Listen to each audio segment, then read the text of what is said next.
Келесі бізде 31-ші есеп. Квадраттық функция берілген, парабола берілген. Енді осы параболаның төбесінің координаталарын және функцияның нөлдерін табуымыз керек. Ең алдымен өзіміздің есебімізді жеңілдетуіміз үшін координаталар жүйесін сызайық. Енді квадраттың ішіндегі функциямыз бізде x-2. Яғни координаталар жүйесінде оның төбесі, параболаның төбесі x оси бойынша 2 бірлікке 10-ға жылжытамыз.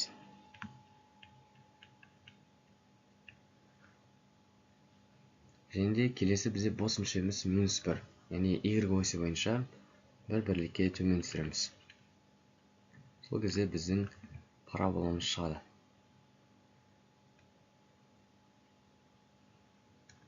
Координатамыз, төбесінің координатасы 2-де -1. Яғни А жауап болады екен бізде. Келесі функцияның нөлдері. Функцияның нөлдері дегеніміз y0 болатын x-тің мәндері. Яғни есеміз x-2 квадрат -1-ді 0-ге теңестіреміз. Мынаны жақшаны ашып, дискриминант бойынша шарсаңыздар да болады, немесе одан да оңайырақ жеңіл жол бар. x-2-ның квадраты бізде 1-ге тең. Осыдан x-2 1-ге тең, және де x-2-міз -1-ге тең.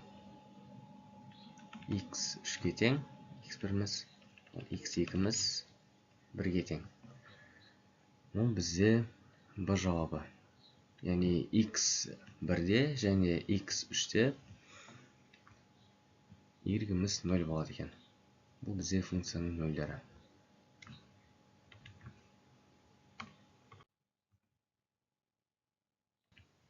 Келесі 32-ші есеп. Радиусы 6 болатын шеңберге сырттай сызылған теңберлі трапеция берілген. Трапецияның бір қабырғасы 13-ге тең. Бізде радиусы 6-ға тең шеңбер берілген, және оған сырттай сызылған трапеция берілген. Суреттердің онша емес болып қалды. Енді радиусымыз 6-ға тең, трапецияның бүйір қабырғалары 13-ге тең. Үстіңгі табанын А деп алайық, астыңғысын Б деп алайық. Трапецияның орта сызығын табу керек. Бізде мынандай теорема бар. Кез келген шеңберге сырттай төртбұрыш, дөңес төртбұрыш сызуымыз үшін оның қарама-қарсы қабырғаларының қосындысы тең болу керек. Яғни А қосылған Б 13 қосылған 13-ге тең болу керек. А қосылған Б 26-ға тең. 2-ге бөлетін болсақ, А қосылған Б бөлінген 2 бұл 13-ге тең. Ал бұл бізде трапецияның орта сызығы. Бұл қай аралықта келеді? Бұл бізде D, яғни 12 мен 18-дің аралығына сәйкес келеді 10-шы саны. Келесі трапецияның биіктігін табу керек. Трапецияның биіктігі бұл іштей сызылған шеңбердің диаметріне тең. Себебі бізде жанасу нүктелерінде шеңберіміз тік түседі. Бізде радиусы 6-ға тең шеңбер берілсе, оның диаметрі 12-ге тең. Яғни біздің биіктігіміз 12-ге тең. 12 бізде А вариантында берілген. 7-тен 12-ге тең. 12 мөлшері кіріп тұр.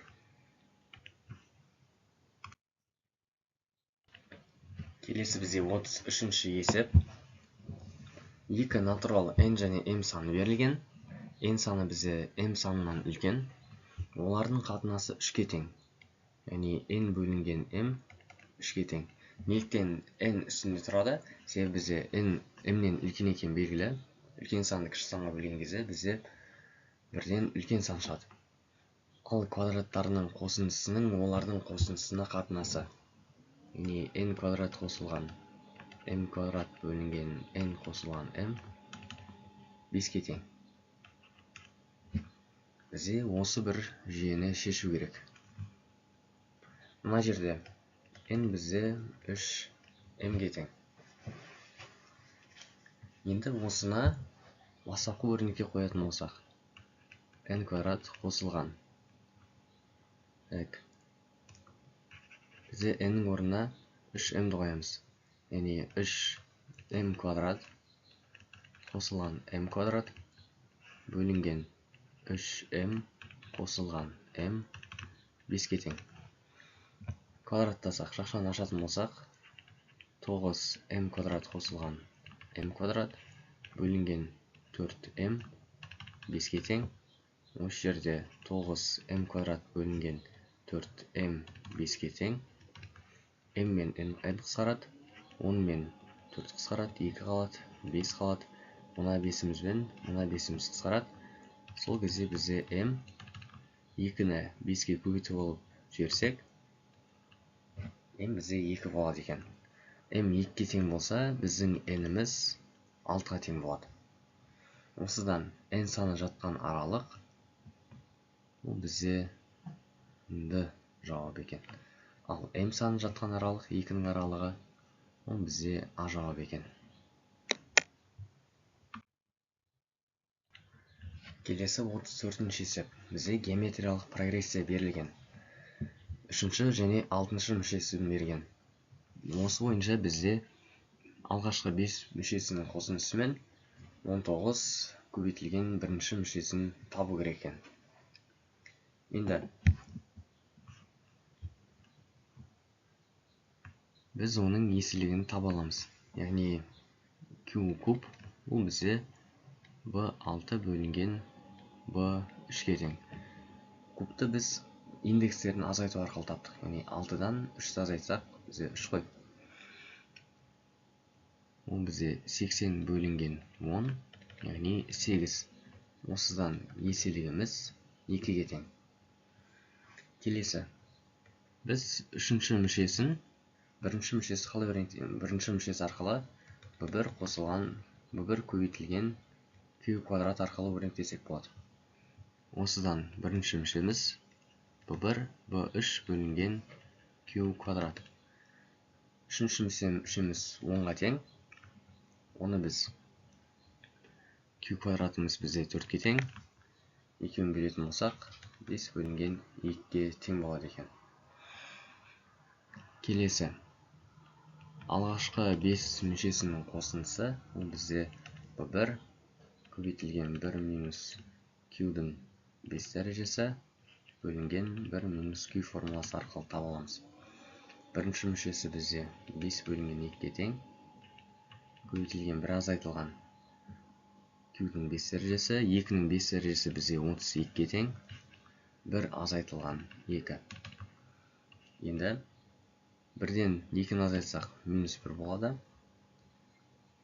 Мына жерде бізде 5 бөлінген 2 көбейтілген минус 31 болады екен. Минус пен минусты біз плюс қылып жазсақ болады.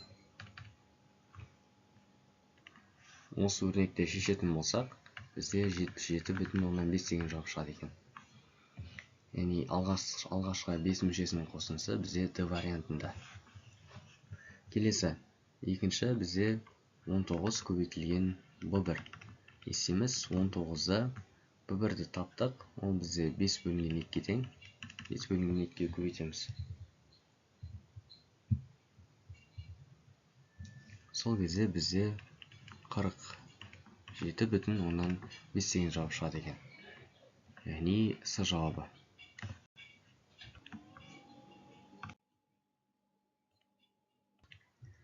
Келесі 35-ші есеп.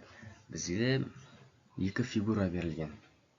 2 шаршы және бірі екіншісінің ішінде салынған. Бізде шаршы тік болады. Олай болса, мына бір жеріне қарасақ, бұл бізде тік бұрышты үшбұрыш. Мына бір жерге қарасақ, тік бұрышты үшбұрыш пайда болады. Яғни оның гипотенузасын С деп алатын болсақ, бізде гипотенузаның квадраты 2 катеттерінің квадраттарының қосындысына тең. Ал біздегі шаршының ауданы, ол бізде қабырғасының квадратына тең. Яғни бұл онымен қоса неге тең болады? Ішкі шаршының ауданына тең болады.